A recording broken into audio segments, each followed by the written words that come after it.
going on, everybody? I didn't have enough time. That's all right. Can y'all wait a second so I can just tweet this out to my followers? I really just need I need a longer intro. All right. There it is. Gosh, it took forever. Good morning. Welcome back to the Old Fashioned Sports Show. I'm your host, Amar Richardson. Last day of November, baby.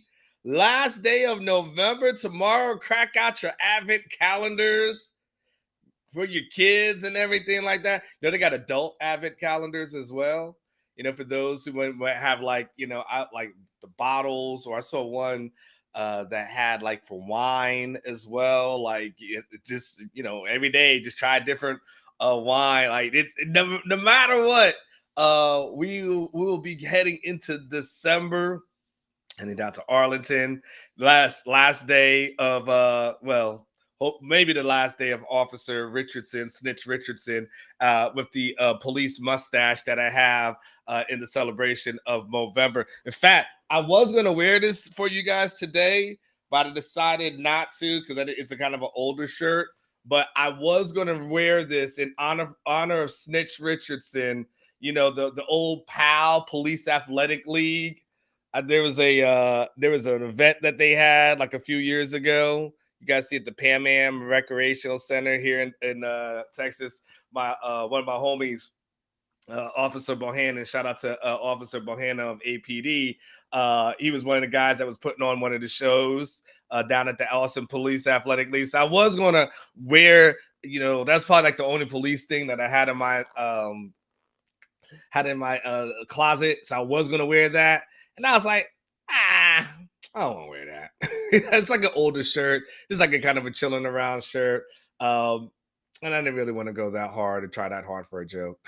So I just wanted to show it to you and then got to go from there. Today, we're going to, at the next 12 minutes or so, we're gonna have Kyle Henderson on from Bama Online. He's going to be on here talk. I just thought it would be, hey, listen, Texas, we know Texas, Oklahoma State. We still got some time to talk about that. But Kyle Henderson will be a guy that could really talk to us about what's going on with Bama and Georgia. Like, we didn't know about that. Like, I need to know. And I want to know what the hell happened to Bama after we saw them. Well, we saw them in Tuscaloosa. We like waved them goodbye, kept it going, and all of a sudden, the next week they play against USF, and you're like, oh my gosh, this thing's about to go down. And now I just know they're hot. So when Kyle comes in here, he's going to break it down for us and give us everything that we need to know, especially about this huge matchup of this upcoming weekend. Also going to get his thoughts on where the polls are, and if there's a scenario that Bama can sneak in, I want to get his thoughts on that. So Kyle will be in here probably within the next 10 minutes or so. He's actually in the studio chilling and listening now. So he's getting set up. So we'll have Kyle in a second. I want to say good morning to everybody, though.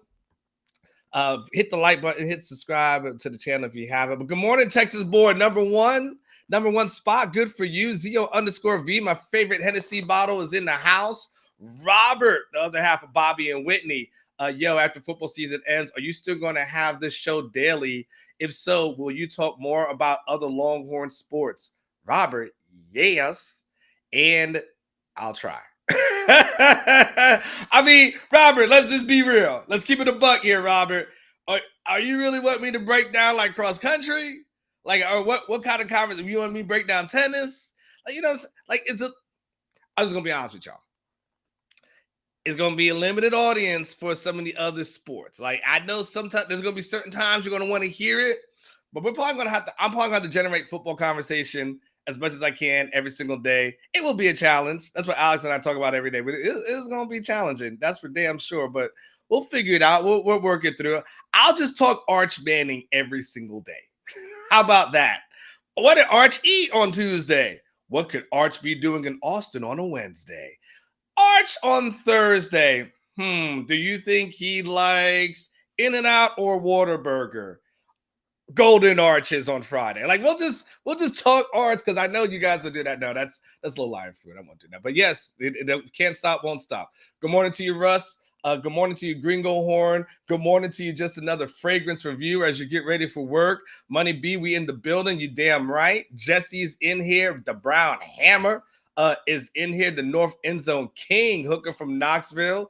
Good morning to you, Chris Bennett. Sark was Rob. We'll talk about that. But Chris Bennett, the OG of the super fans, is in here. My dude, ATX Big Rich, going ahead to put your prediction in 45-17. I feel you. C. Jones, good morning to you. South End Zone Queen. She goes, I hope Sark puts that beat down on Gunday in the Big 12 on Saturday. Rob for Coach of the Year. Absolutely. This petty conference. So I got to cuss a lot more. I cussed a lot, Aaron. I was dropping B words all afternoon when I was on Alice's show. But I don't do it in the morning show because I know the kids are in the car. I know you're taking them to elementary school and middle school, and I don't want them to. I mean, listen, they know the words. They know the words, but I don't want you to blame me for the words that they know. So I'm gonna hold off on that. But good morning to you, Chris Nelson. Matt is in here. Just a Dude is in here. Good morning to you, Texas Mama, Lewis Gaines, Agent Z, Kai, Tom G, getting ready to descend upon Arlington, BK817, Mr. Atlanta himself. Did you see 817? You see Ludacris over the weekend when they took him from the Raptors in the Georgia Dome and had him come down? They lowered him down as he was rapping. As a person who does not like heights, I almost vomited looking at that. But listen, y'all listen. The CFP stash. You have to understand the stash was growing out for Movember. Today's the last day of Movember. Okay, we talked a lot about men's health, men's awareness. We've raised, I think, about $3,000 for suicide prevention. So we've done what we need to do. But you can't. There's no association with this mustache and Texas winning. You guys, you can't. I can't keep this forever. You have to find the lucky streak really began when Ketch started wearing that shirt, his Crimson Tide shirt. You should go back to that. South End Zone Queen, make sure he wears it going forward every single day. If the Texas wins over the weekend, gets a CFP, he has to wear that every single day, is what I believe. Nate is in here as well. Ryan is in here. Cameron's in here. ATX Big Ricks. My dude, Junior Harges, Junior Dogs. Michael Harris used to be a former boss of mine, by the way. Michael Harris, which is crazy. Hector is in here. Gabe Locks is in here as well. Ben Thompson. Gonna go through the last few for the next 10 seconds. Corleone is in here. John Garcia is in here. Texas TV. Cotton is in here. Ben G. Big Tex. Boy, y'all come in here. Overweight Lover. The Heavy D is in the house. Okay, I like that. A Southern Tex man is in here. Colby is in here as well. Jess, Agent Z, Calvin, and Glenn. Good morning to everybody. And for those who I've missed, I apologize. There's nothing intentional. I just wanted to make sure I touched in on everybody. Let's do the first portion of the show. First portion in the show is brought to you by our main man, Eric Sells Homes, DFW. If you're looking for a home in the DFW area, look no further than my main man, El Presidente. He predicted 12-0 before the season. Texas finished 11-1, so he's pretty damn close. Pretty close. Got to give him credit for that one. But yeah, man, listen, buy a house. Who's buying a house in November or December? Nobody. Why? Don't wait until spring school starts to get over. You got a competition, a bidding war against everybody. Nobody's buying a house right now. You just get to walk up, choose your price, have them pay your closing costs. It's all good. Go buy a house in the DFW area. Eric Sells Homes. He's got you covered. He'll be here tomorrow. He'll be in here to give us his thoughts on everything as far as his predictions. Might be his last ones for a while, right, Aaron? Probably his last one for a while. So we'll wrap it up and see if he can get that thing done. And one more thing. I just want to say one more thing because we're gonna go ahead. Kyle's in here, he's waiting, so I don't want to keep him waiting too long. To be quite honest with you, so I'm probably gonna get the conversation started sooner or later. The last thing I'll say, I said enough of this yesterday, so I'll just briefly go over it right now. So I said enough. I said what I needed to say on Twitter. Yes, Sarkisian was robbed, and listen. At the end of the day, y'all, what should you expect? What should you expect? The Big 12 been kind of petty. The Big 12's been petty with Texas ever since that they announced that they were leaving, right? You remember Bowlesby losing his crap the whole time, right? Bowlesby was freaking out. Remember Bowlesby threatening the networks? Remember when Bob Bowlesby, the former commissioner, was threatening the networks about like tampering and this and that, and kind of like almost like a cease and desist. They've been really upset about Texas leaving for a while. We've seen how they've acted. We get it. We get it, right? So yeah, for the most part, they don't really screw the players, but come on now. There's no justification for Mike Gundy being coach of the year. And again, for those, and I said it to the Oklahoma State fans, if they want to say, well, Oklahoma State exceeded expectations, well, West Virginia was picked to finish last in the conference, and they finished 8-4.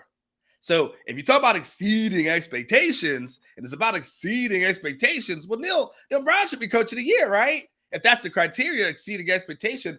Last place finish to 8-4. Only one loss difference between them and Oklahoma State. That's a heck of a coaching job. How's a team that loses gets blown? I'm talking blown out by UCF. What was that score again? Wait. Let me make sure I got that score again. I want to make sure I got it right. I want to make sure. Okay. Yeah. 45-3 to UCF. 33-7, they lose to South Alabama. He coach of the year, though. All right. You know what? Go ahead and get your crown on Saturday. And that's all that's going to matter. This, for all intents and purposes, Saturday will be the last time you have to worry about the Big 12 as relates to the football conversation. That's it. Literally just get through Saturday. And you got to get through basketball season and baseball season. But for the most part, as far as this divorce is concerned, this is moving out the house. After Saturday, it's a moving party. You're moving out the house. And then all the other seasons, that's just getting some of the other little things done. But you'll be out the main house, and then everybody can gotta go their separate ways. All right, let's do this. First of all, this guy is one of my favorite people just in general. Forget him being a sports guy or just or doing a fantastic job covering Bama. He's just a good natured human being, very transparent, an amazing aura, good energy, amazing person. So I just love Kyle just as a person, as a reporter, and the thing that he does in Bama, that's even better. That just enhances who he is as a person. But I'm just looking forward just to having a conversation with him because he's just a great guy. But let me go ahead and go to our Speakeasy Lounge. Let's bring in Kyle Henderson from Bama Online, and let's catch up with our main man, our dude.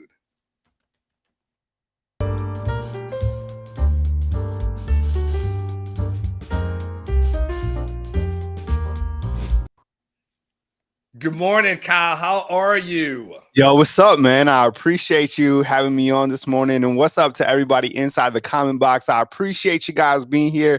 Thank you for that warm introduction, man. Happy to talk some college football playoffs. It's that time. In a couple hours, I will be on my way to the ATL. I know you mentioned Ludacris in your opening, as I am going to the SEC title game, and really looking forward to it, man. So thank you very much. Well, yeah, man. I mean, it's first of all, where is your go-to spot in the ATL? Yo, so the crazy thing is I like to go up to the Peachtree Tower. So you got to go all the way up to like the 83rd floor or something like that. But I like to go up there and have a nice little cocktail, kind of overlook the city, kind of set the tempo. But honestly, I've always had such a good time in Atlanta. The people have treated me really well. We might go hit up some spots in Decatur, just all around. I mean, I've had a really good time in Atlanta. I've been there so many times. I could probably give a tour of the Mercedes Stadium. Looking forward to it this round as we have an action-packed game game. All eyes on this one as Alabama is about to take on this red-hot Georgia team. And as you were mentioning in the open, I mean, the transformation between Alabama from when Texas fans saw Alabama and now has been amazing. All teams are different, but this team in particular, riding a 10-game winning streak going against the number 1 ranked Bulldogs is going to be a fantastic matchup, no doubt. Kyle, all right.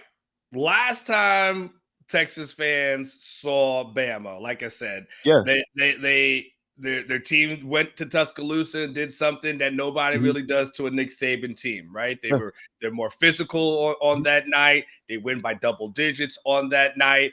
And Steve Sarkisian keeps pointing and says, hey, that's probably the best win in all of college football for any team this year. The following week, we watch and we see the struggles versus USF. Obviously, Milroe's not in the game, and there's probably more to it. I've always had my conspiracy theories that he was serving some sort of double secret probation suspension of some sort. But nonetheless, he comes back, and Alabama gets hot. What has happened since Texas fans have decided to watch 4 quarters of an Alabama game? Well, I think, this team has certainly grown up. And I think a lot of the teams, how you looked at them from week 2 or week 1 or whatever, they've all grown up. I mean, this team on Alabama's offensive side, they were sophomoric. I mean, Jalen Milroe, he's a sophomore. Tyler Booker, their guard, he's a sophomore. Jam Miller, he's a sophomore. Isaiah Bond, who caught the game winner against Auburn. What's up, Ryan? I see you inside the comment box. Didn't look different against Auburn. Hey, dude, that's a rivalry game. Things go sideways in that game. I've seen some crazy things at Jordan-Hare Stadium. And a lot of these guys are sophomores on this team. So to see the growth of this team now playing more like juniors has been a really amazing story, because I think overall, so many people doubted this team. I've been in Alabama since 2016, and I've covered 4 national title games. Going to the Citrus Bowl was like, third world country for me. So I'm used to seeing these Alabama teams where everybody has almost lost interest in them because they're that good. They're that talented. So seeing this team where a lot of people felt they were vulnerable, and they were beatable. Texas beat them. That was a really good win from Texas. And they, have had that on their resume. I'm talking about Texas since week 2. And that's something that the committee has really valued, is that head to head. And that's why they're keeping Texas at 7. Now, the team that I have something to talk about is Oregon. So I'm sure we're going to dive into that. Oregon, who have you beaten? You have an opportunity to beat Washington, but I'm just saying, when you look to the resumes, the growth of this team, you have to remember, this team had a new defensive coordinator, a new offensive coordinator. Tommy Rees, who's an offensive coordinator. I mean, I think he's like 31 years old. So the growth of him and coming from Notre Dame to Alabama, look, I get it. Everybody wants Notre Dame to be that team that we grew up with watching on NBC, and they're a good team, but they're not a great team. So when you come to Alabama and you have all these 5 stars to work with, it's going to take some time to develop, and especially when you have a quarterback like Jalen Milroe, how can we not necessarily control him, but unleash him? And I think he's done a better job of that in the back end. He was up for the Broyles Award. I really think this team has been built on defense, and we've seen so much growth. And let me ask everybody inside the comment box, and thank you very much for supporting Anwar and Orange Bloods. I think they do a tremendous job.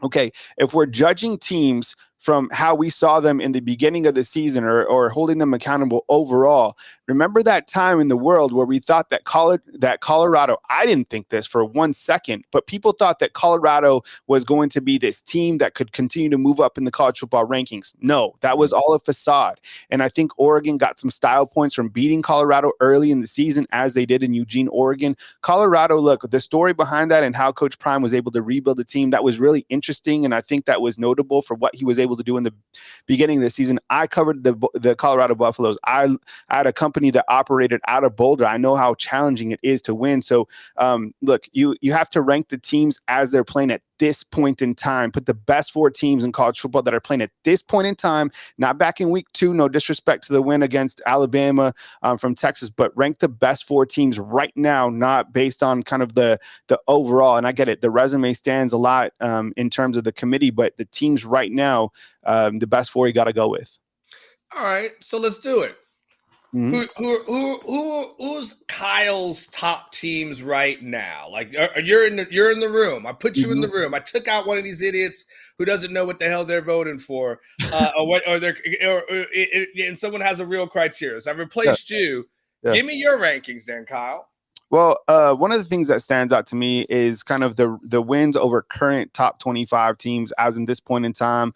I do value head to head, so I think that Texas has an amazing shot to get in the playoffs, considering that they did beat Alabama, and I think it only helps the Texas Longhorns if Alabama is to beat Georgia in this SEC title game. The one thing that when I look to the top 4 teams is this Michigan team. I mean, Michigan was able to beat Ohio State at the big house, and what they've done on the season, minus the allegations or whatever. I mean, hard to discount that. They are 2-0 against top 25 teams, beating Penn State and Ohio State. I mean, JJ McCarthy, I thought he threaded the needle very nicely in this last game, and Blake Corum's a very good running back. So I think the winner of the Big Ten certainly has a seat at the playoff table. So let's label them one. Now, I don't think either of the Pac-12 teams is a top 4 team, and I know you asked me who are the best 4 teams. The committee is going to put a Pac-12 team in. They love Oregon. They love the style points. Or you're going to have an undefeated Washington team led by a great quarterback in Michael Penix, right? So I think they're a playoff team, either one of those teams. I don't personally think that one of those teams is a playoff team. So my team is Michigan. If they win the Big Ten, of course, Georgia, that's probably my first team in. Now you're like, what? You cover Alabama. Yeah, I do have Alabama, and I do have Alabama as a top 4 team. And after that, I'm going to take Texas. I think that Texas, their body of work overall, they played the number 1 strength of schedule in the country, according to Power Guru. They do have a win over Alabama.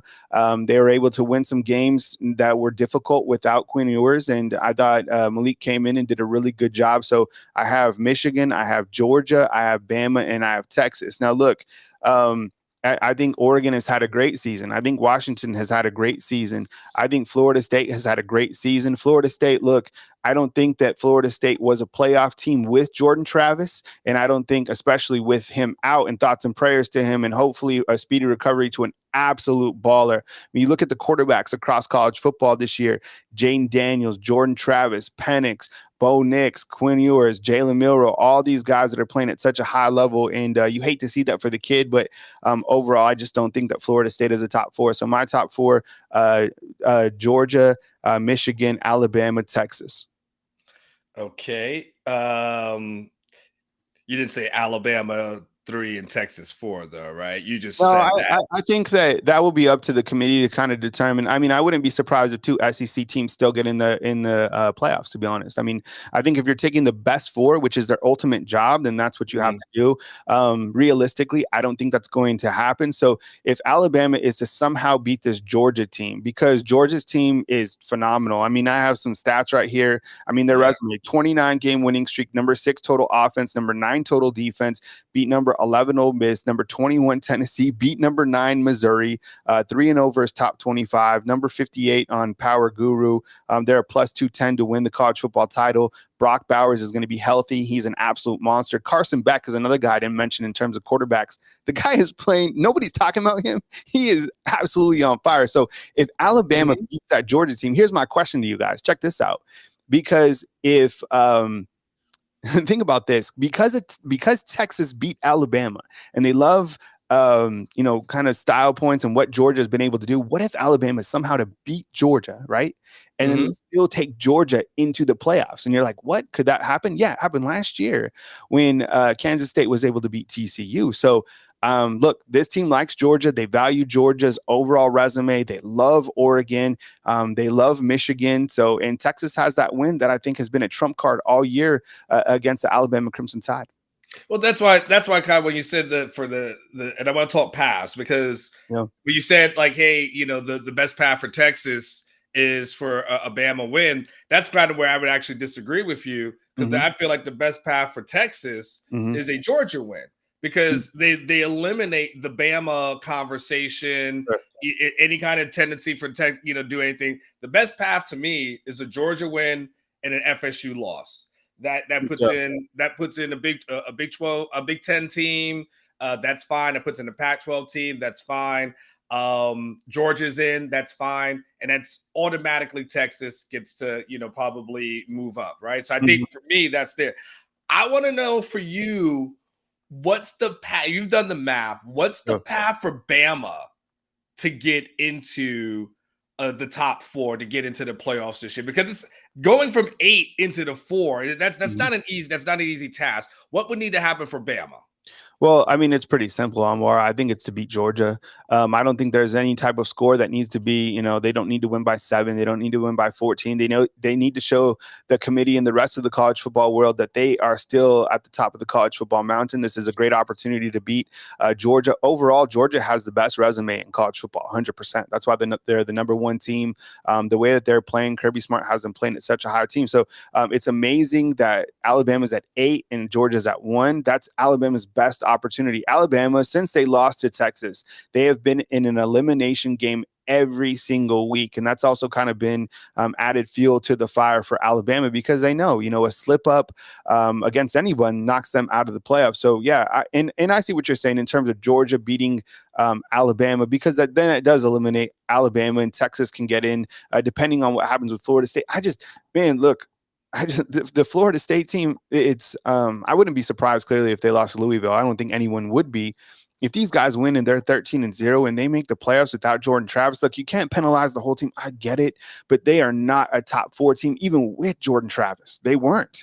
They're living off that LSU win.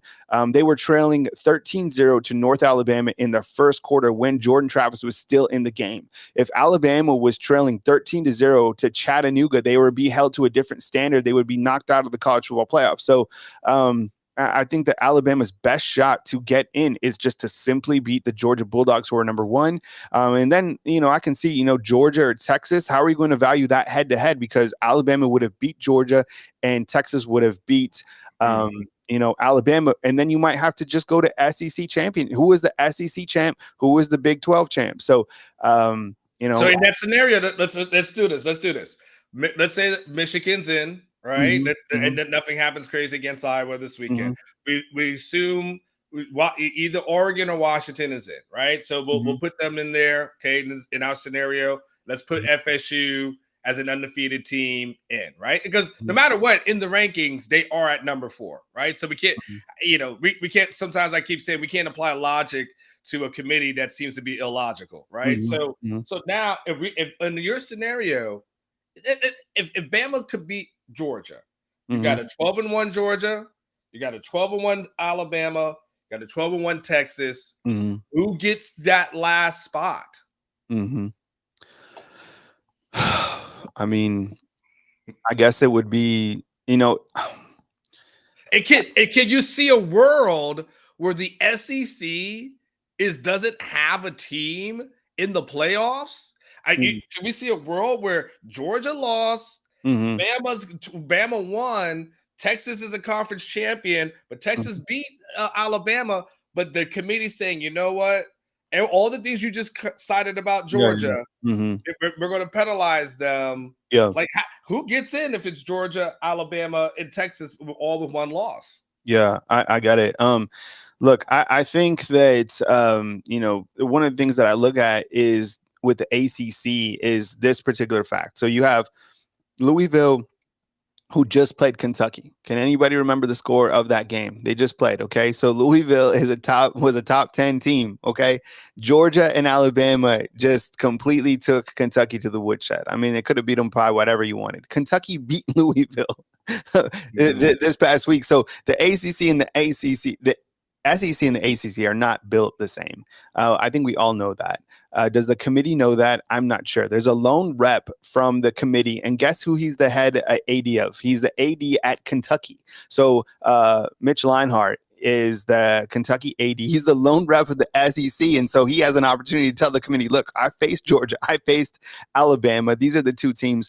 I think, it's hard for these guys to put the top 4 teams in, because I think there's a large group in that room that feels it's the 4 most deserving. So that's where you have Florida State or a Washington that's undefeated getting in. The Pac-12 and the ACC are just, not elite conferences, but they do have the records. And Oregon specifically, they have the style points. The way that Bo Nix has been racking up numbers, I mean, it's really been impressive from a college football perspective. But in terms of a top 4, I just don't like Oregon versus some of these bigger teams like Georgia or Alabama. I don't know about Michigan. Michigan's a team built off defense. I think they have the number 1 or number 2 defense in the entire country. So who knows? But I think in terms of the one-loss teams, if Alabama is to beat Georgia, simply put, I think you have Michigan, Pac-12 team, Alabama, and Texas. And I think you leave Florida State out. If FSU wins, yeah, I think they still get left out. I think, and the reason I say this is, look, FSU right now, you can go to Vegas Insider, and you can Vegas is telling. I mean, if you look at the odds, Vegas is already telling you. Vegas, I mean, their odds for Florida State right now. I mean, this was yesterday, plus 2,500. So, I mean, that tells you, for example, like Texas plus 900, Oregon. I don't know. I think they're plus 700, Bama plus 600 or something like that. So, I mean, Vegas is already telling you that this Florida State team is not the same team with Jordan Travis. Before that, with Jordan Travis healthy, I think it was like plus 700 or something like that. So I just don't think that Florida State gets in regardless of if they win or not. So you think Bama and Texas gets in potentially? Wow, that's a fat now that would just Well, I mean. Now that would just tick off everyone in Tallahassee if that happened, though. I like where your head's at, though. So put the 4 best teams in. I mean, you got to do it. I mean, the last time that Florida State and Alabama played, and I know the past doesn't dictate the future. I mean, Florida State's program almost had to drop out of the FBS. I mean, you saw what happened. They had to get a couple different it was bad, and I think it would be the same thing, especially with Rodemaker at quarterback. I think Alabama would beat the brakes off Florida State. So let me ask you this then: in another scenario, if Georgia beats Alabama and Texas wins, you think Texas should get in over FSU? Yeah, I'm telling you, yes. Okay, I like where your head's at. All right, then tell me about this game. Then I know you only got a few more minutes. I know you got to get set up for your show. So tell me about this weekend's game. Give me the understanding of what's at stake, but break down some of the matchups for me. I think when you look to this particular game, I mean, all eyes are certainly going to be, can Milroe rise to the occasion against the Georgia Bulldogs? So I think you're about to see something even more special from Jalen Milroe. I mean, if they unleash him and you're like, all right, Milroe, go out and just completely take over, he's probably the most dynamic player in all of college football. So if he can be able just to play his game and just be relaxed, I think that he's going to be a major X factor. On the flip side, Georgia, ever since they switched from kind of their 3 yards in a cloud of dust and they're more a balanced team, this team is, won 2 national titles. Carson Beck has 3,400 yards passing, 22 touchdowns. Milton is a fantastic running back. So is Edwards. They have plenty of weapons to spread the football around to. And Alabama's defense has been tested, right? They went against Texas, Steve Sarkisian, who, by the way, got robbed from the Big 12 Coach of the Year 100%. They went against Lane Kiffin. They went against some elite wide receivers from Texas A&M. They went against Malik Neighbors from LSU and Jaden Daniels. The thing that Alabama has not faced is a dynamic tight end since week 2 in your tight end from Texas. That's probably, I think, the second best tight end in college football. Brock Bowers is a nightmare. There's no way that you can stop him. Can you contain him? I don't know. The performance that he had against Auburn in the second half of that game was probably the best overall performance so far in college football. He was making one-handed catches, contested. The guy's a monster. He didn't play I didn't think he played at all against Georgia Tech because he's coming off that tightrope, but he's going to be 100%.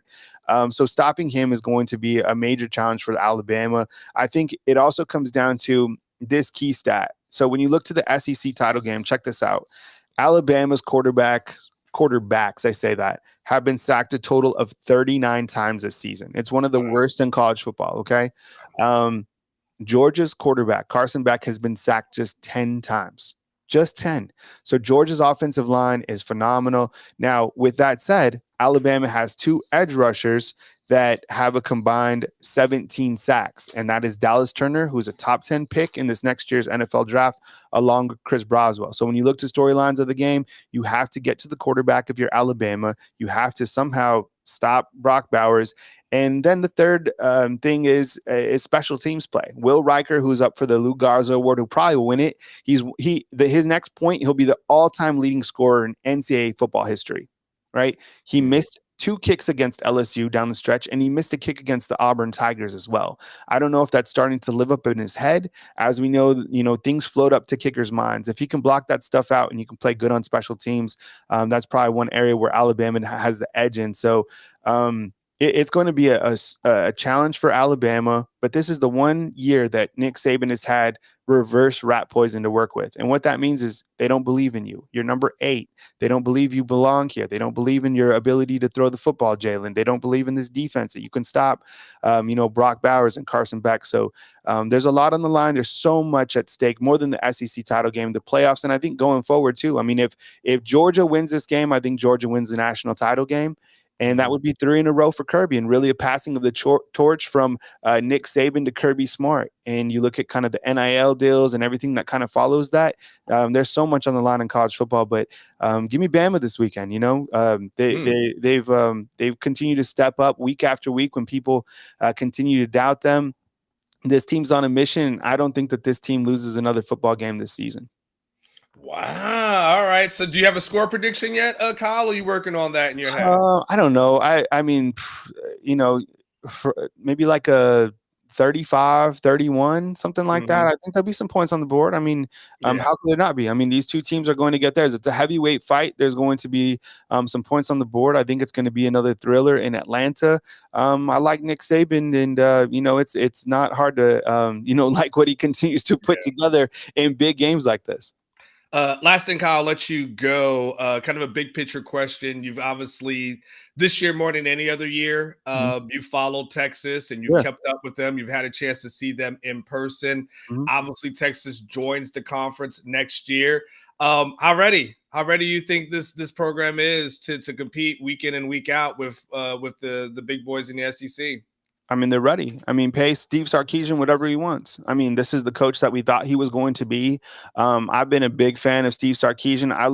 What I love is the transformation of him as a coach since he was at Atlanta, then to Alabama, into Texas. I like the fact that he has kind of that dog mentality. He's fired up. I mean, he's a younger guy. He's so dialed in. This world of college football is built off really good quarterbacks and how you can move the football. The offensive weapons that he has are really dangerous. I think sky's the limit for the Texas Longhorns. I think that they're certainly up for the challenge to come to the SEC. They've already proven that. They've already beaten the Alabama Crimson Tide. I think that really catapulted this program. Steve Sarkisian, if he doesn't win the Big 12 Coach of the Year, who gives? Whatever. I think that overall what he's done, he could probably be the overall Coach of the Year, probably next to Nick Saban as well, because you look to how this team started at the beginning and where they're playing right now. But I'm a huge fan of Steve Sarkisian. I like what he brings to the table. I like his offense. I like his just overall thought process. This guy's pay him whatever you can right now, because this is the next coach in line,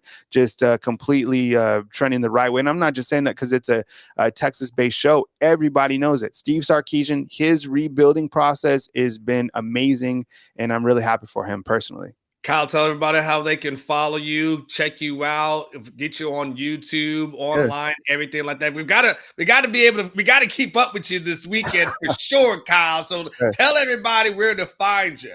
Yeah, well, the great thing about me is I'm not part of any big conglomerate. I'm not part of Rivals, who was really good to me for a long time. I had a short stint with On3, but I'm independent and I'm built to be independent. I'm self-motivated. I'm energetic, and I really like what I do, honestly. So I appreciate the introduction, by the way, at the beginning, because that is me, honestly. So Bama Football on YouTube, closing in on 100,000 subscribers. Is how I support my 2 kids, myself, and I'm really proud about that because I put in the work, and I have whiteboards all over this room. And then this whiteboard right here, it says, believe in yourself, be authentic, put in the work, stay consistent. And that's what you can get from me, and also at Bama Football on YouTube.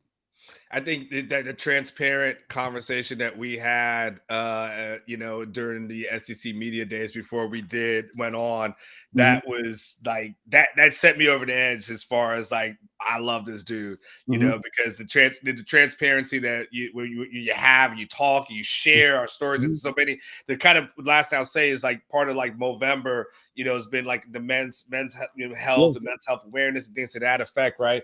It's been like hey, sometimes we as men, we're not vulnerable with each other. We don't talk to each other about things. And so therefore you never know what the things you say can help others. So that's one thing I love about you and I appreciate about you. That's one of the things that makes you really authentic, Kyle's. Yeah, I appreciate it. And before I go, kind of to catapult on that, I'm part of a group here in Tuscaloosa. Of course, it's across the country, but it's called F3, Fitness, Faith, and Fellowship. And basically, we work out every morning at 5:30 in the morning. And, it's a boot camp style, but there's always a spiritual message on the back end. I myself, battled with depression, but I had to work on myself. And there was no one that came to save me other than myself, and diving into myself for my workouts and kind of diving back into my work and focusing on me. So like you said, there are people to talk to, but believe in yourself. And it's really amazing to see what other men, how they can help you kind of up your game. And I love surrounding myself with people that are on a mission, that have an objective every single day. So I love that about you guys, and continue the great work. You guys have always been so good to me, and I'm really appreciative about that. Thank you, Kyle, brother. Hey, I know you got to get ready for your show. Thank you for not only your great information, not only your great presentation, but being a great guy as well. So thank you, Kyle. Enjoy, safe travels to the ATL. Okay, brother? All right, man. Thank you very much. All right, Kyle Henderson, as you guys see, that's the dude. No, he's not. He's not Mr. Redface. He's not Mr. Redface. That was from the guy from the AL or whatever. No. This Kyle. He's smooth. He's smooth. Boy, I didn't tell you. Last time Kyle was on the show, I had somebody ask me who's he. One of my lady friends wanted to know who he was. I was like, yeah, well, I was like, she's in Jacksonville. I mean, maybe can make this work. I said, I was like, I ain't gonna play matchmaker. I'm not gonna play matchmaker. I'm gonna let Kyle find his blessings. I won't be able to do that. Solid Fisher here. This is a month. Okay, 5 weeks worth of growth here for Movember. Men's health awareness. We talked about suicide prevention, everything like that.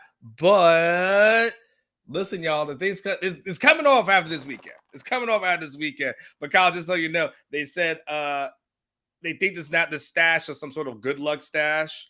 And so now they feel, and Ketch put this on me. He really did this at the end of a show on Monday. So now they believe it's a good luck stash. And so if Texas gets into the CFP this weekend, I can't shave it. So I do look like every black cop in every movie that's ever been made right now. So that's where I'm at. So, but yes, Kyle's a good dude. That's why I tell you I love him so much. Transparency, fellas. This is what helps. Like, we talk sports, but we hide behind it. But man, if we can just be transparent, help each other, you just never know. He's one of the great guys. Love having him on. Let's do this. Let's do a break. When we come back, Audible. Aaron, when we come out, I want to have a conversation with you. I want to follow up on some of the things Kyle said. I want to talk CFP stuff as well. I do have some topics I do want to get into, but also he put some things out there. The FSU one was one I hadn't really thought of too much. So let's do a quick break, and then when we come back, we'll talk a little bit more CFP, because that seems to be a hot topic that everyone wants to discuss. And I was talking a little college football playoff, and there's one particular thing where they had a media conference call yesterday, and I'm sure you've seen the rankings already, right, Alex? You've seen the rankings? Yeah, that's fine. Yeah. So cockamamie. Well, there's one. Someone asked a question, and I just want to get your reaction to the committee response to the question. Aaron's got it queued up for me.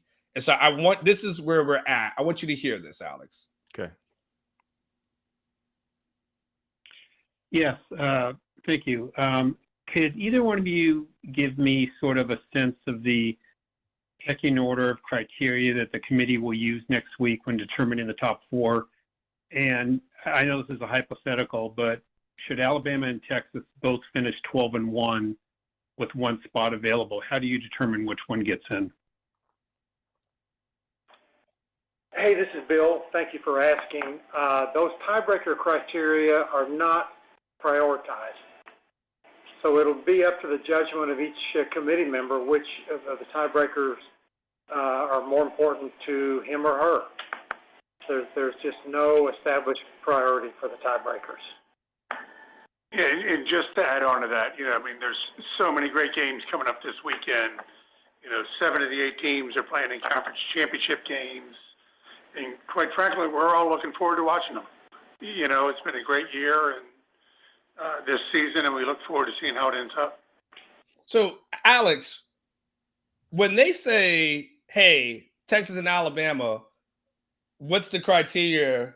And what, for as far as the tiebreaker is concerned, and when you hear them say there is no criteria, it's just up to the person that, it's up to him or her. I just kind of want to get your reaction to that. What reaction is it? It's just like every other unelected bureaucracy that we have ruling over parts of our lives that do all kinds of stuff that's so cockamamie and unbelievable that you just can't believe it. Yeah. Well, we should be used to this. I mean, they're idiots in control of all kinds of things. Like, look, man, they're gonna take into. Did you hear what they said? They said we don't care about what's real or what's true. We don't care about any of this. Like the head to head, it's like it's gonna be up.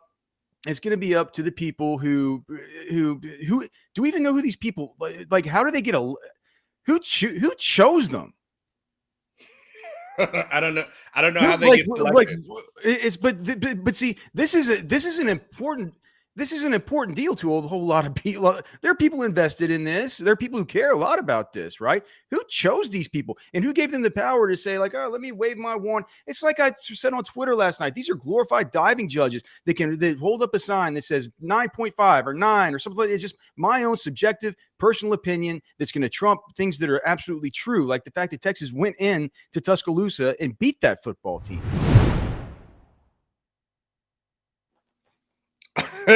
Oh, Alex Dunlap.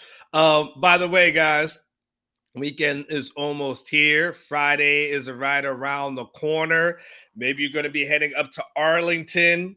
Maybe and you want to make sure you're stocked up. We will be watching the playoff selection committee's final results on Sunday. You may need a drink. Like you may need a drink to celebrate, or you may need a drink to relax and chill out because you're like, I cannot believe what they did. Either way, we're probably going to have a drink on Sunday, right? And the best place to go for your best beer, wines, and spirits is going to be Specs. Head there today. Head there tomorrow before you head over to Arlington. Make sure you get there on Saturday because everybody's closed on Sunday because of these stupid rules in our state. And I don't understand what these blue law things are. But nonetheless, you got somewhere to go. You got to go to Specs. DJ A-Ron, let them know what Specs has in store. No matter what you're needing, Specs same-day delivery can save the day with our Specs app or online shopping. From world-class wines to hard-to-find spirits and craft beers to gourmet foods, delicious snacks, and spectacular sweets. It's Specs. Cheers to savings. And cheers to you. And yeah, by the way, I wanted to make sure, Hector, okay, you found him. He's Bama Online. Does a fantastic job, Hector. Kyle does with his YouTube channel. It's good now. To be honest with you, I'm going to encourage you to subscribe to it. I mean, Texas is moments away from being in the SEC, right? So you want to make sure you keep up with other people. You can obviously keep up with your Longhorns, but keep up with the top dogs. And he does a fantastic job with what he does. Good content. He does call-in shows, like really good at what he does, but genuine dude. Like I'm like just good dude. Like he's a really good dude. Like yeah, y'all know me. I know I don't like nobody. Y'all, you know me. You know I don't like nobody. I like a very small percentage of people in this world. So he's one of the people that's on that list that I like. All right, Aaron, I want to get your thoughts on this, right? He brought up something that was interesting. I hadn't thought about this. He brought up FSU as a team that needed to drop out, regardless of what happens over the weekend. I hadn't put much thought in that, but when he said that, how did that resonate with you?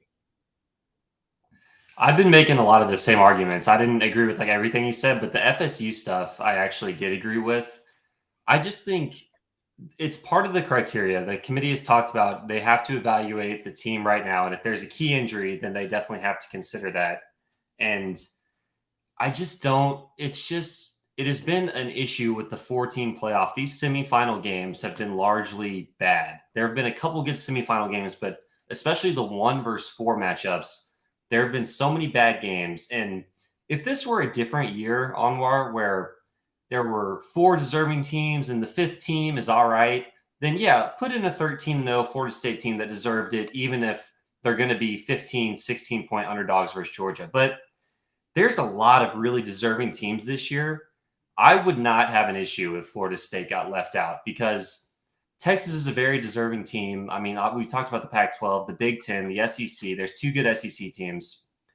I wouldn't have an issue with it. And it's not fair. Like, it's not fair to the Florida State players. It's not fair to the Florida State fans, but I think it would be the right thing to do for college football. So it wouldn't bother me. And I'm just not just saying that as a Texas fan, just like as a college football guy, it really wouldn't bother me if they left out Florida State, even though it's just a bummer. So the challenge with that, is if a team goes undefeated, to put a team in that already has 1 loss. Like you're talking 1 Power 5 champ over another Power 5 champ. And Texas is saying like wins should matter, head-to-head should matter, like all these numbers that you would use, metrics should matter.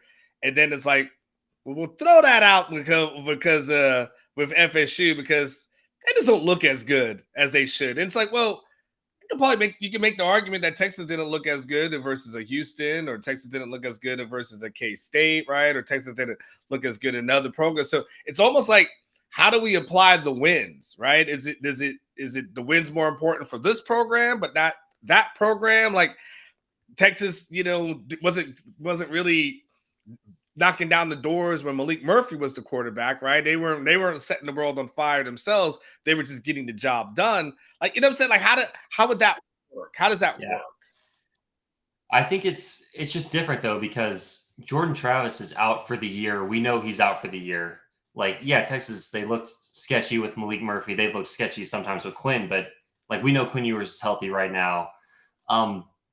It's just it's the age-old debate with the college football playoff. It's the best teams versus the most deserving teams. And they usually go with the most deserving teams. And what happens when you go with the most deserving teams is you get less than desirable college football playoff games. But if you just go with the 4 best teams, then you end up with, well, the regular season games don't matter. Mm-hmm. So it's kind of a lose-lose situation where I understand why they go with the best deserving teams, because the regular season games obviously have to matter. But when you go with the most deserving teams, then you just get bad college football playoff games because you get these ACC teams or some of the previous Big 12 champions just getting rolled in the first round of the college football playoff, and you get bad games. So it's tough. People have been comparing the Florida State team to 2014 Ohio State. Yeah. That was the team that had Cardale Jones come in as the third string quarterback in the national title. That was different though, because that Ohio State team won the Big Ten Conference Championship game against number 13 Wisconsin 59-0. And Cardale Jones threw for 257 yards and 3 touchdowns in that game. Tate Rodemaker in Florida State, hey, if they go out and they beat Louisville 59-0, they're in. I mean, because they earned it. Tate Rodemaker obviously looks good, but that offense is not good right now, and they would have no shot against Georgia, in my opinion. So I don't have an issue with what he was saying about Florida State. So what if they win by a field goal and Texas wins by 7 points? Yeah, I would not have an issue with Texas getting in over Florida State in that scenario. I really wouldn't. I think obviously Florida State fans would, and I think they would have a right to be pissed. I really do. I think they would have a right to be very mad. But I think college football fans as a whole, and just people wanting to see good playoff games and people wanting to see the 4 best teams, would want to see Texas in that scenario, because, I mean, they posted the look-ahead lines, Vegas did. If Georgia played this version of Florida State in the semifinal, Georgia would be favored by 15 points.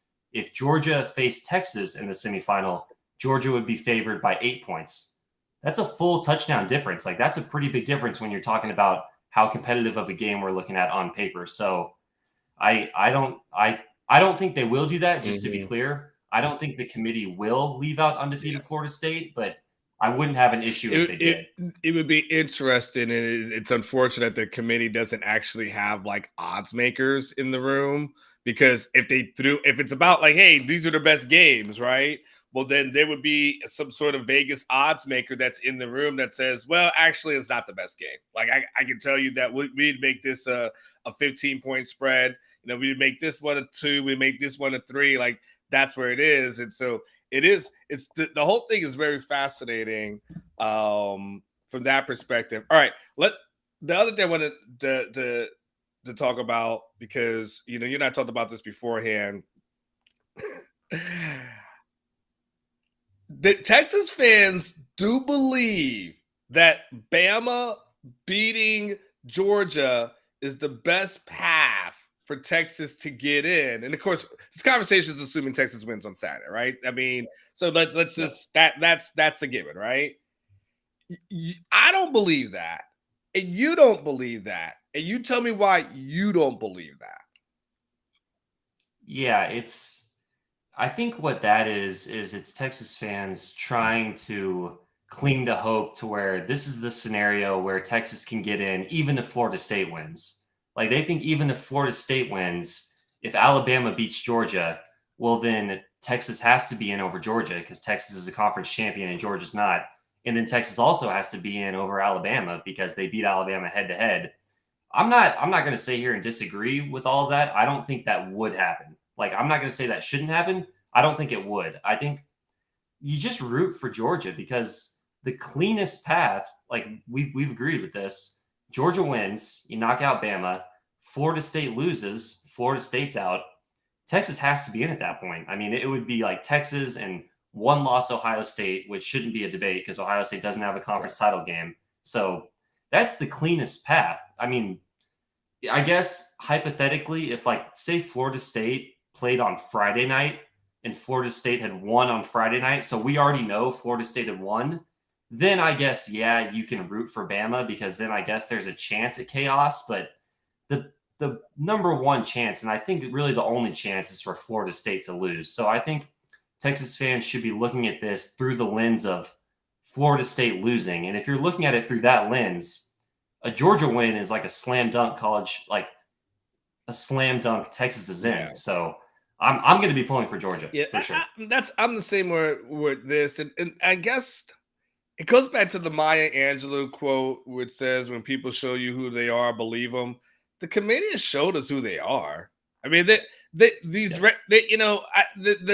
are the rankings. Like, they're showing us every single week what they think and what they believe.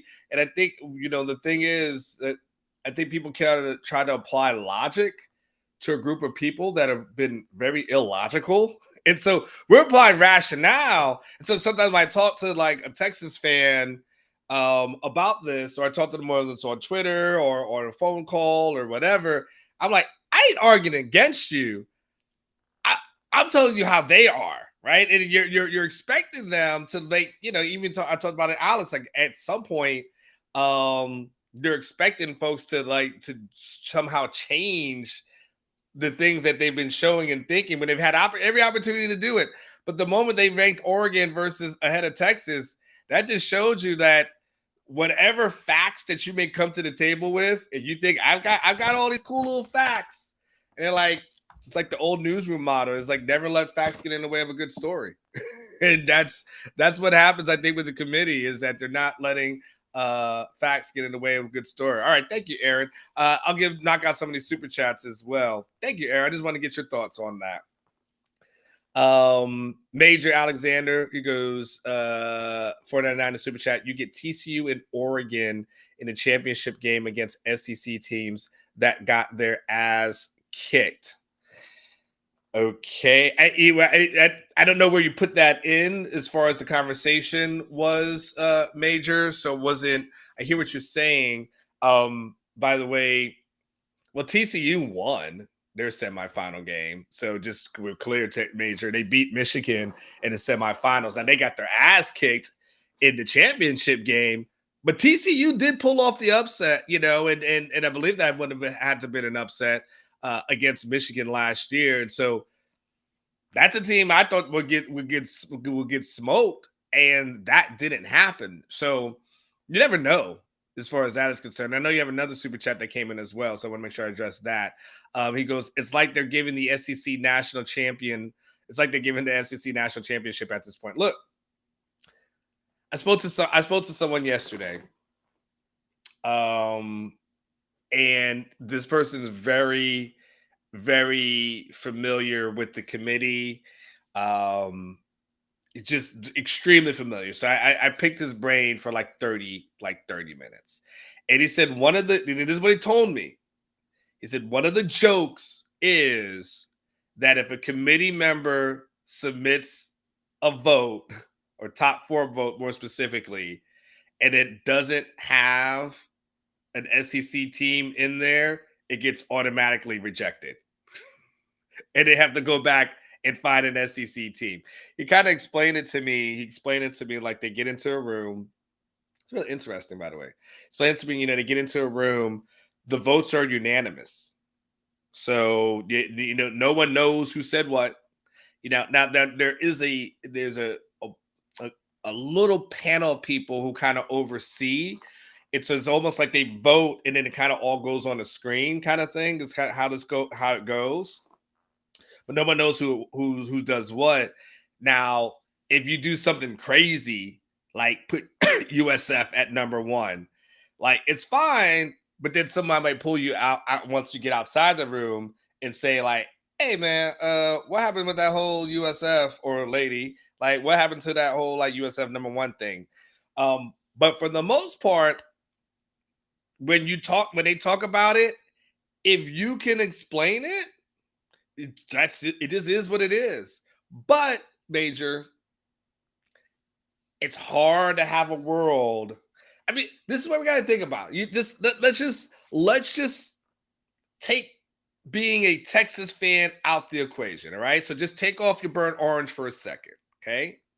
Remove the emotions from it. Let's remove ourselves. What scenario do you think that there will be a college football playoff with no SEC team involved? What scenario happens? Just remove emotion. Let's just look at this committee for who they are, and look at the committee as far as them saying we just want the best games. Look at a committee that says you have all the numbers and metrics to show that Texas should be ranked ahead of Oregon, and they're like, "Oh, those numbers are cute," right? I found what is this thing? I found one of these. ESPN had this story. This is an interesting segue, right? ESPN has a story, and it was about the teams that should be like most upset about the committee rankings, right? And so they had Alabama and Texas tied at number 1. Okay, and now top 35. They say top 35 wins by the FBI, right? FPI, excuse me. Alabama at 5, Texas at 5, Ohio State at 3, Oregon at 3. Wins versus bowl eligible opponents. Alabama has 7, Texas has 7, Ohio State has 6, but yet Oregon has 5. Yet Oregon and Ohio State are ranked ahead of Texas and Alabama, right? Wins versus winning Power 5 opponents. Alabama has 5, Texas has 4. Ohio State and Oregon that are ranked ahead of Texas. Ohio State with 4, Oregon with 3. Strength of record. Ohio State at 5, Texas at 6, Alabama at 7, Oregon at 8. Yet Oregon's ranked ahead, right? So we got the numbers. We have the number. If you and I were attorneys, right, and we work for the law firm of Richardson and Tom G, or the law firm of Richardson and Major, or the law firm of Richardson and South End Zone Queen, the law firm of South End Zone Queen and North End Zone Queen, and Retmore and Money B and all that, we would feel like, man, we've got all the numbers to show it. And here we would go and present our case and all our numbers, and we feel like, man, this is a slam dunk. And this committee is like, I don't know if we're gonna use your numbers, man. Did you see what Oregon did against Colorado? Like, Kyle's not wrong. Did you see what they did? Man, what a good, I think they're hot. They're like, but who they playing against? They are winning. Okay, but can we talk about like bowl eligible opponents? I like green. You're like, wait. But are we going to use stats and data? I like ducks. Quack, quack, quack, quack, quack, quack. You're like, whoa, you're not applying. So this is what I'm saying. And so if this committee shows us like, hey, numbers be damned, it's tough. It's a tough conversation. It's a tough conversation. It's tough for me at this moment to say, that's why I say, just don't leave it in their hands. You know how sometimes in sports we gotta say you can't leave it in the hands of other folks. You know, you gotta hope that I think chaos is Bama and Georgia, because Bama beats Georgia, and now I'm just thinking to myself how they're gonna leave out an SEC program. Are they gonna drop Georgia from number 1 down to like 5 or 6? I don't want to think about a world like that. So instead, be rooting for Georgia, be rooting for Louisville. Even if Louisville could just muddy the waters to maybe make that thing, you don't want to, Aaron's correct. FSU goes and somehow they have a convincing win against Louisville. The committee's going to say, wow, they did that with their backup quarterback. Like they won by 17. They won by 24 with their backup quarterback. They deserve to be in. Texas needs to go and do their thing as well. By the way, Texas, can you just have another performance like you had against Texas Tech? Don't, because here's what we don't want, okay? I'm just telling y'all. You don't want some last-minute K-State miracle to pull this off. Like you don't want some come from behind Houston. Not that was come behind, but Houston, you fall behind, you get ahead, you fall behind. Like you don't need no last minute anything. Like if you Texas, don't do a 3-point victory, because Alabama, if they pull it off, they're going to think like, oh my gosh, it is what it is. So it's another thing too. Last thing I'll say on it. Major Alexander goes, that's not possible. The next words would step in at that point. Yeah, that's the problem, right, Major? That's why I say don't be rooting for Alabama. I hear the thought process. Don't root for that, because now you got to logic. Are they gonna keep 2 SEC teams out the playoffs? Come on, man. Like it's you and me talking. You really think that come on. You know they're not gonna do that, and they're gonna come up with hey, there's a reason why this thing got expanded, right? There's a reason why it's going to 12, right? So you could get more teams in, and they'll just justify that. I think they'll justify it in their mind that, hey, Georgia probably gets in.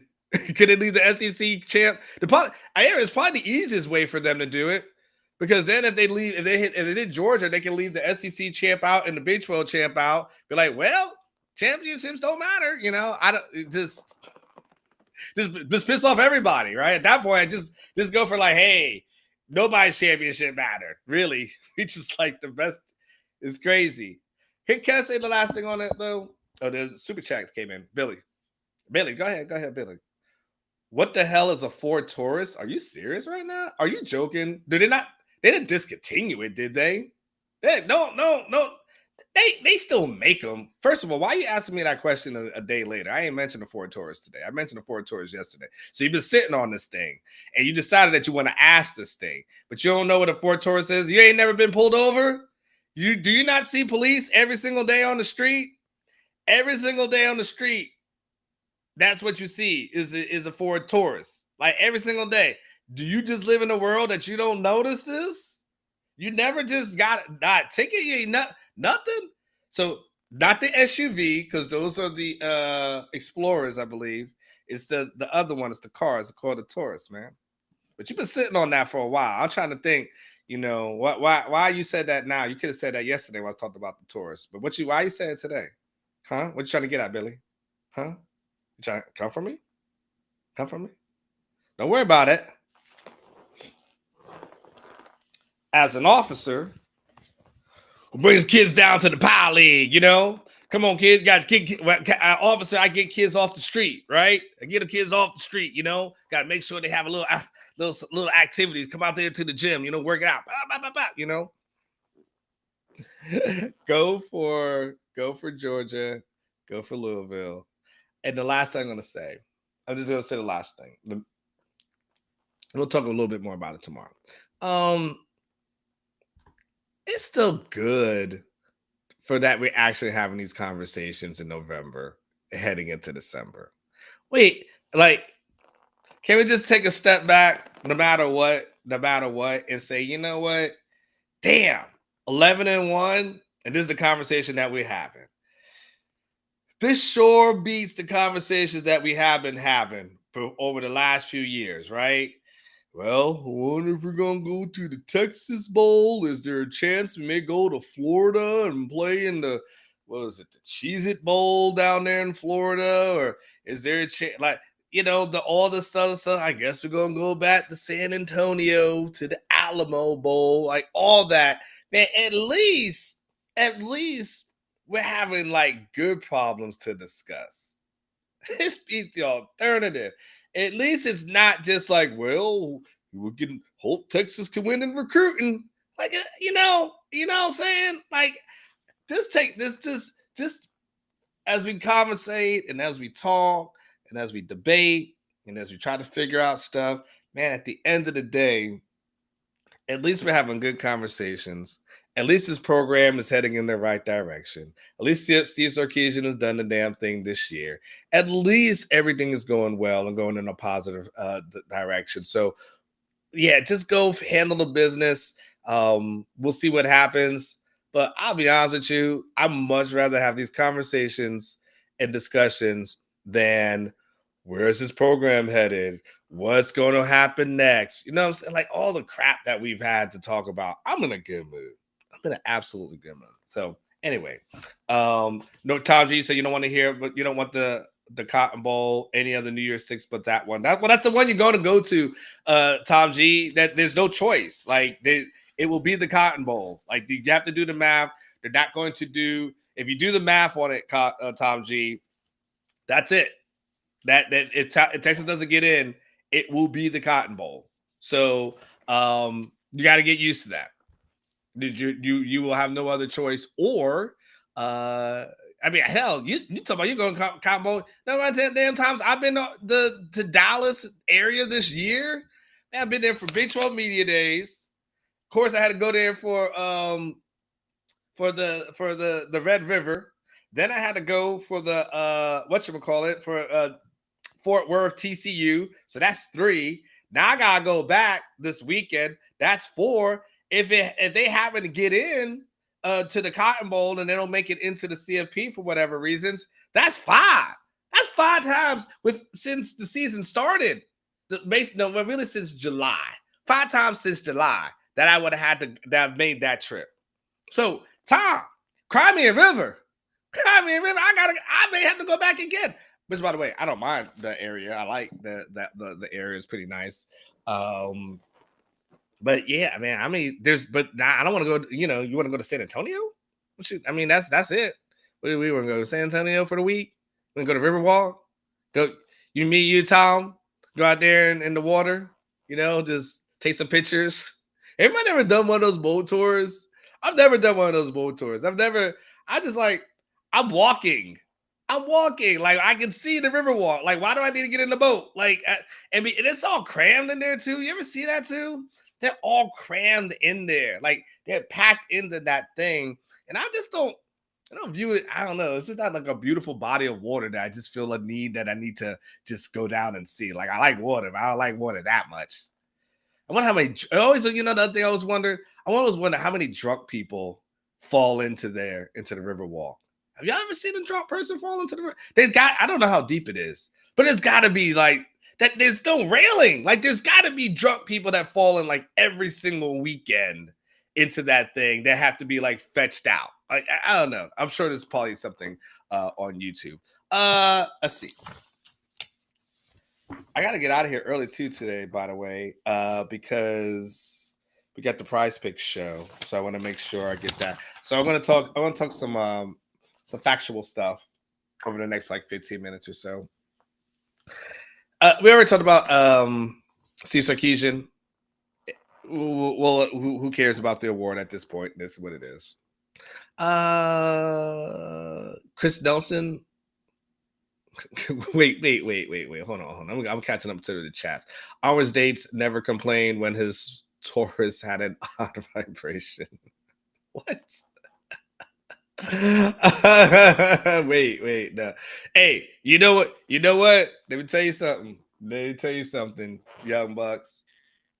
But you'll appreciate when you get older. When you get older, you're gonna appreciate a car that's paid off. See, for all them years, I had cars I was making payments on.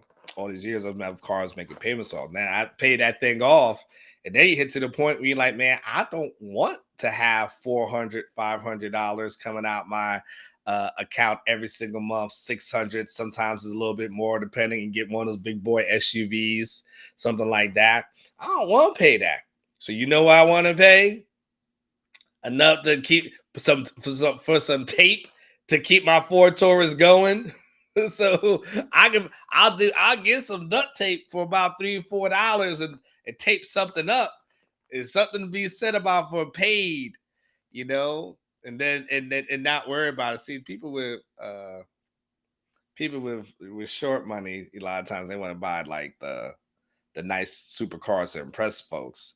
You go out, young bucks. You go out to the suburbs and you see the cars that are parked out there, and you're gonna think to yourself, I feel like an idiot, because you parking a Mercedes Benz in front of an apartment, and then parking a Ford, they're parking a Ford Explorer in front of $1 million home. Anyway, super chat just came in. He goes, my friend fell in and it wasn't over his head. Okay, how did your friend fall in? All right, anyway, that's kind of crazy. That is crazy.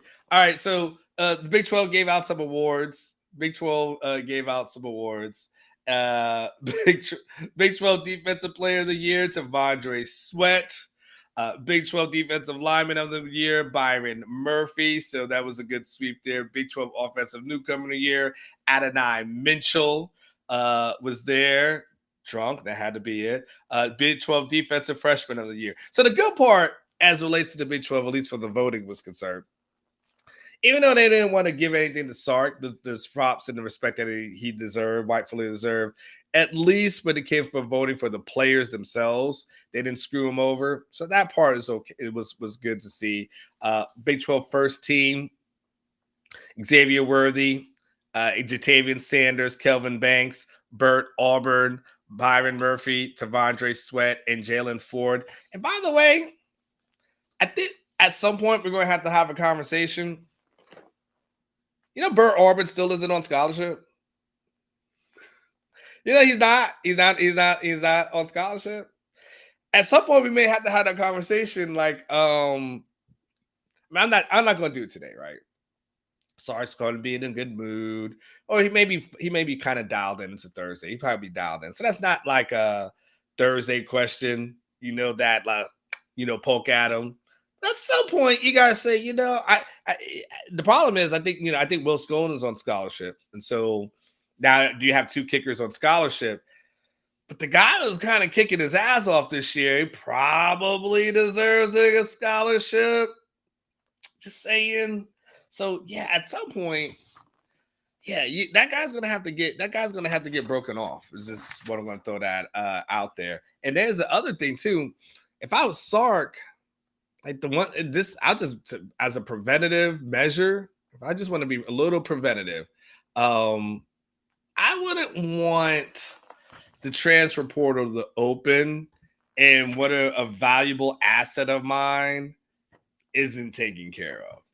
You know what I'm saying? Like that to me is like a third, like you after practice on today, there should be a video out of Bert Auburn getting a scholarship. Cause I wouldn't want the transfer portal to open on Monday and there's teams that are contacting them saying, hey man, you know, you can come over here, kick for free. Yeah, you know, just something to think about. I don't know. Again, that's not for today. Just I saw that and I'm like, he's a first team all Big 12. You might want to actually find him some money. Just gonna say that. So unless he's just getting hooked up on NIL. Do you guys know? Oh my God, I gotta tell y'all something. This is crazy.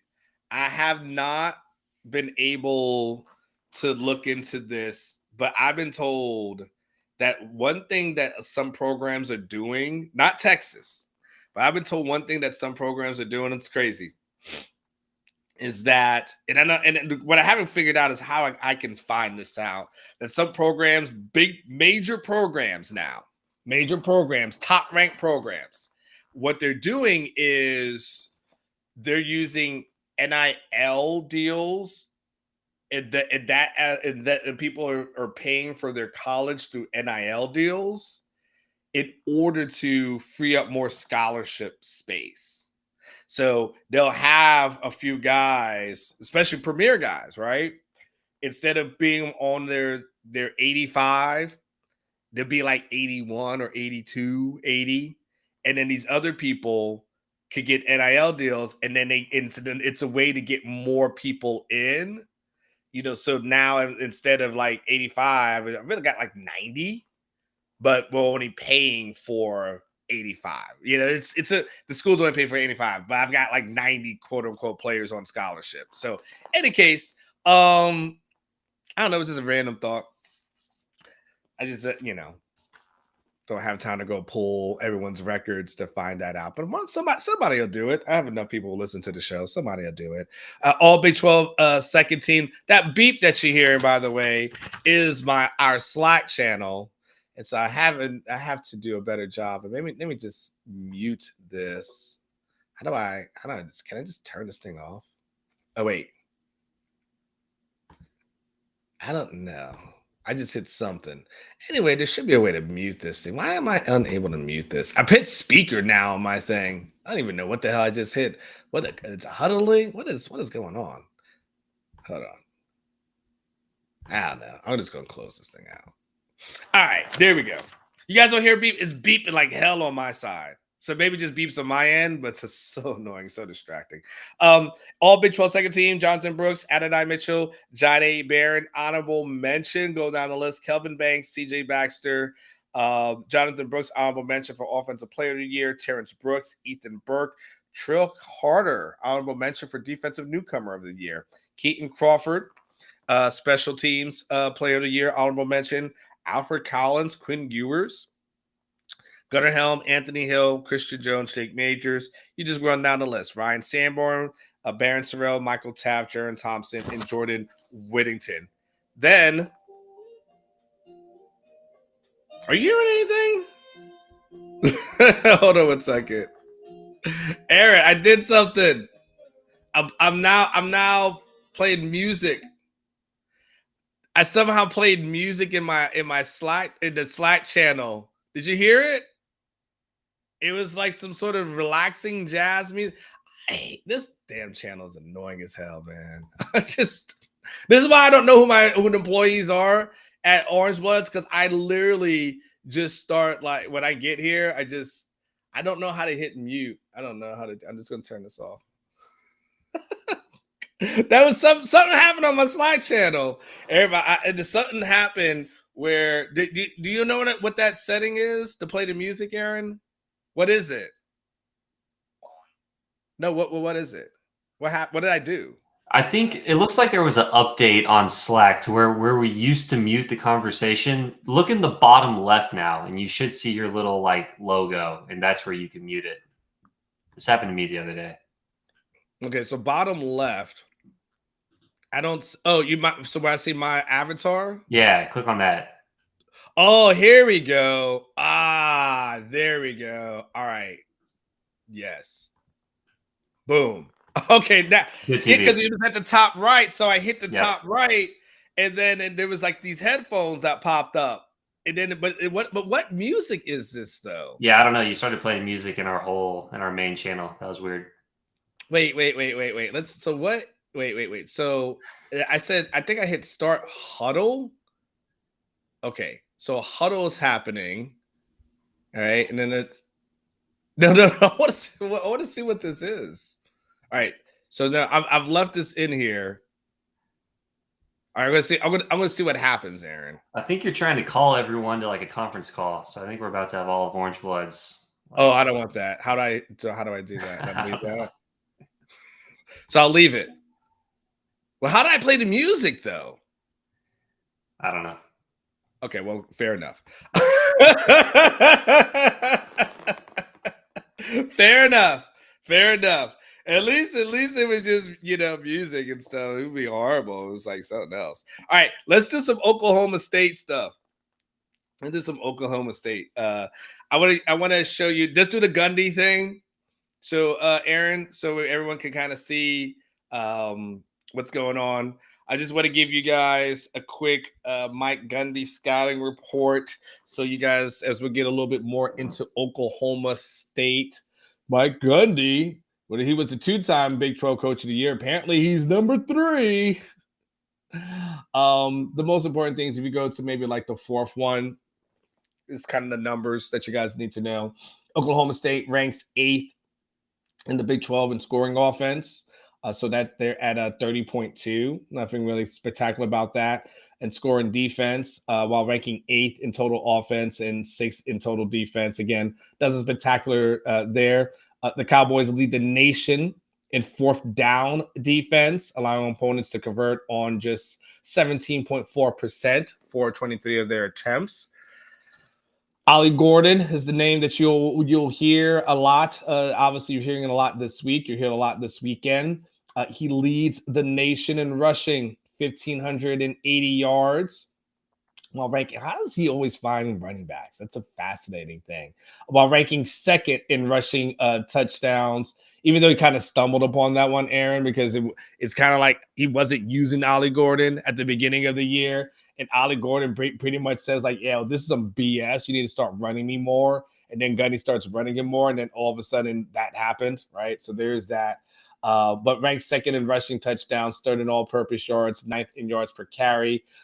Bowman obviously is completed. There's a pass completion there. Really not that great. I mean, it's tight. But, 10 touchdowns, 11 interceptions. I mean, there's Bowman is prone to turn over the ball, but that's not the greatest touchdown to interception ratio at all. But at least you'll be able to know that. You've got the linebacker, Nicholas Martin, that leads the Big 12 and the 15th in the nation with 120 tackles. So you definitely want him to stay busy on Saturday. And then, of course, Kendall Davis is 8th in the Big 12 with 90 tackles. He's a DB. And Oklahoma has won 7 of their last 8 games. Interesting stat there. And the last thing I want to make sure I put in there is a kind of a side-by-side comparison from a statistical standpoint. Make sure you are able to see where Texas is versus Oklahoma. So total offense, and again, we're talking the FBS here. Total offense, Texas is doubled darn near. 14th ranked offense versus the 30th ranked offense. Rushing offense, even though we talk a little bit about Ollie and what he's able to do, technically Texas's rushing offense is better. As you can see, passing offense, somewhat close, but Texas is still better there. Passing efficiency, I mean, it's huge discrepancy. It says a lot about what Quinn Ewers is able to do. 30 ranked for Texas versus 108 for Oklahoma State. Scoring offense, Texas, you can see, is better. Total defense, I mean, 27th ranked defense versus the 112th ranked defense for Oklahoma State. Should be a game where Texas is able to move the ball not only on the ground, but within the air. Rushing defense, we know Texas is solid at. I'd say more than solid. They're excellent at this moment. Rushing yards allowed, 94 versus 111th. We can just try to go down there. Scoring defense, you can see. I mean, we're going down the line here. Texas is dominant in just about every category. Now, the only thing that's interesting is the Texas third down conversion percentage.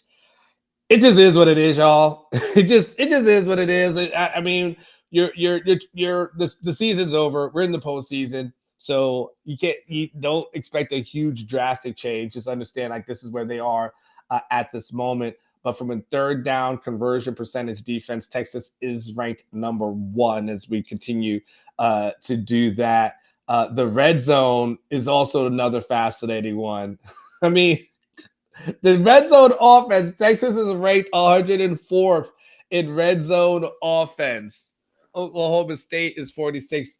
I mean, so the third down conversion percent, Texas is ranked 93rd. Red zone offense, they're ranked 104th. I mean, you just get that when it gets whatever in short, it's just not happening. That down and distance is crazy to me. There's not really a ton of other stats that I really feel like is, anything super crazy. Time of possession is not a huge difference, but 31 minutes versus 30 minutes, 41 versus 56. Overall, from a statistical comparison thing, you can definitely see that Texas should be a game that they dominate. Right, it should be a game that they go out, they dominate, and we're just going by the math as far as that is concerned. I know we got a super chat that came in. You said Watts, he wants to know what's the over under on Oklahoma State penalties. Aaron, I said it at what, 3.5? Are you gonna take the under? Too high?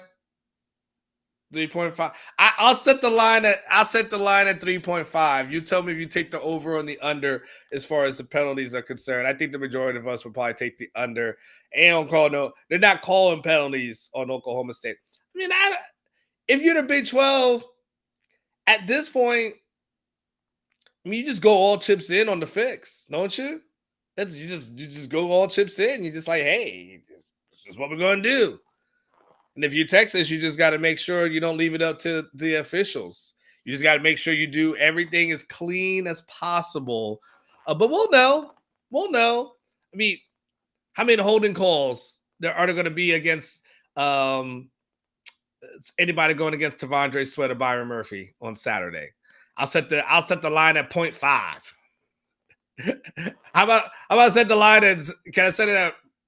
Can I set it? Yeah, I set it at 0.5 because you think there'll be one? No.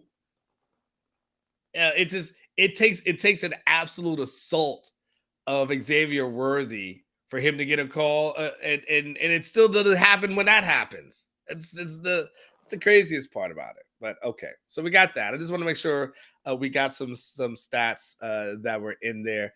That's it for today. Let's call it a day. We'll clear the decks. We got the Prize Pick show that's coming up within the next few minutes. So let's clear the decks and let Aaron get about his day. This will give me a chance to do a couple little things, and then I'll come back within the next 30 minutes. We'll do our Prize Picks prediction show and talk about all the things that we expect to happen this weekend. So I appreciate my man Kyle joining me. Make sure you check him out at Bama Online. We should do some more. Probably, yeah, we're going. I got some ideas for tomorrow's show. I got some good ideas for tomorrow's show. So we're gonna make sure we do a great show for tomorrow as well. House Divided will be here at noon, so don't forget about them. Noon until 3, and then 3:30 to 5:30. Alex will be in there. I think all his grades should be done by then, and so Alex will be able to kind of do that and start transitioning into the weekend as well. You guys go and have a fantastic day. Go enjoy yourself. Eat, drink, be merry. Last day of November. I won't shave it tonight, just because I won't hurt nobody's feelings, but it's coming off over the weekend. I can just tell you that much. All right, guys, have a fantastic day. Live each day like it was your last, because one day will be.